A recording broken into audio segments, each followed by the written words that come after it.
If you have zero budget and just want to get your words out into the world, this is how you can do it for free. Here's a breakdown of places you can expect to incur costs when trying to self-publish a book and how to avoid them entirely. Let's start with just writing the book. So unlike programs like Scrivener and Campfire that have upfront costs, Google Docs does not. You can write a book in Google Docs just fine. You are giving up lots of fancy and helpful features that can save you time, but if your goal is zero cost upfront, then this is the way to go. You can use tabs and headings in the navigation pane to make up for the really basic nature of the program. Professional editing is usually the biggest cost that self-published authors incur when it comes to just getting the book out into the world. Just for basic line editing and proofreading from a standard rate editor, an indie author can expect to pay hundreds of dollars. And very experienced editors cost significantly more. But the great thing about self-publishing a book is that you make the rules. A lot of indies already skip the very costly professional developmental edit and instead rely on critique partners and beta readers for this part of their process. Critique partners and beta readers can supply great feedback on a story and character level. So after you've finished that first draft and done some developmental editing of your own, you can send that book off to your critique partner to get feedback on stuff like characters, structure, and story. Some people do a mix of line editing and developmental editing when it comes to working with their critique partner,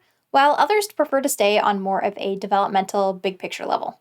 After making any necessary changes, that's when you send it to beta readers to get their input. Then to do line and copy editing yourself, you can use the free versions of editing programs such as Grammarly, especially any that include AI. Or if you're really patient and want an adventure, you can even use ChatGPT.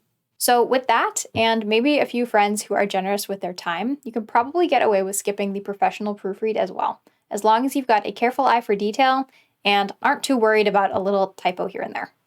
Cover design. This is my favorite part. So with some basic photo manipulation and typography skills, you can use a free program like Krita or GIMP to create a book cover using AI images. You could also learn more advanced photoshopping skills and use stock photos, but keep in mind that these will come with costs because you will need to pay for the rights to use images commercially. While on the other hand, many AI image generation platforms give you a small amount of free generations per day, and a lot of them, even with their free plans, give you commercial rights to any images you generate. Of course, make sure you do your research and are using images that you're allowed to be using.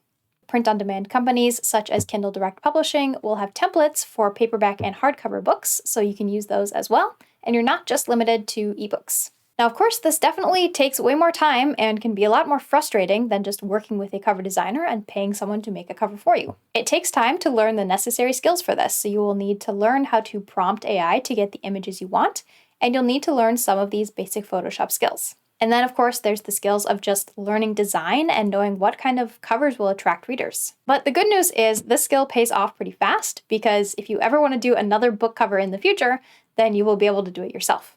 Custom covers are not cheap.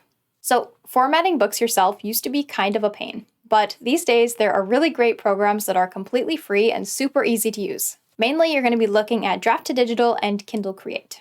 Both offer free and easy to use tools for formatting both ebook and physical books. For KDP, you can do their hardcovers and paperbacks, while Draft to Digital is currently just paperbacks and ebooks. Though the formatting and customization options on both these programs are somewhat limited, they are super easy to use. Basically, you'll end up with a pretty good looking book for very little effort. If you're publishing exclusively through KDP, I would just use Kindle Create for each format, as that is probably the easiest. But of course, if you're going to do wide distribution with your ebook, then I would go with Draft to Digital for distribution and formatting. In the US, ISBNs are not cheap. You can get just one for $125, or spend $30 a piece to get a pack of 10. Or less each if you want to buy an even bigger pack of them, but I'm not assuming that you do. For self-published ebooks, ISBNs are typically not needed anymore, but some retailers may still require them. Many indie authors, including myself, choose to use the freely provided ISBNs through whatever publishing platform you're using, such as KDP, Ingram Spark, or Draft to Digital. And I know at least through KDP, barcodes are provided for free automatically. Before publishing, you need to check that your book is fully formatted properly and ready to go. And then also checking it using the preview function on whichever platform you're publishing through. So if you really want to keep the cost at absolutely zero, then publishing a print book isn't really an option because you really do need that physical proof copy, which costs between $10 and $20. Though KDP and Draft to Digital both have digital print previews that you can use to see how a book will look page by page, I have not found issues on the print preview that actually were issues when I ordered the physical print, so I wouldn't recommend relying solely on the digital print preview. It It would be really terrible to publish a book only to realize it had print issues after people had actually ordered it. So I guess the whole title of the video was kind of a lie unless you only want to publish an ebook. So as you can see, there are ways to get your book and your writing out into the world without having upfront costs. It just depends on what you're willing to sacrifice and how much more of your own time you're willing to put in to learn new skills that are required for publishing a book.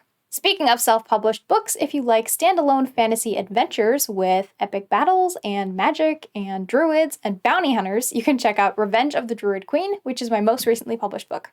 All right, that's all I got for you, so thanks for watching. Bye!